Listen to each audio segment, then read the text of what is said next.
We're bedraggled.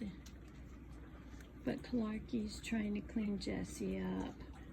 Margaret's trying to clean Jessie up. Why is Jessie the one getting all the attention?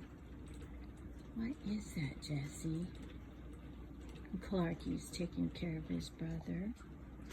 Yeah. Because he says, you're all wet.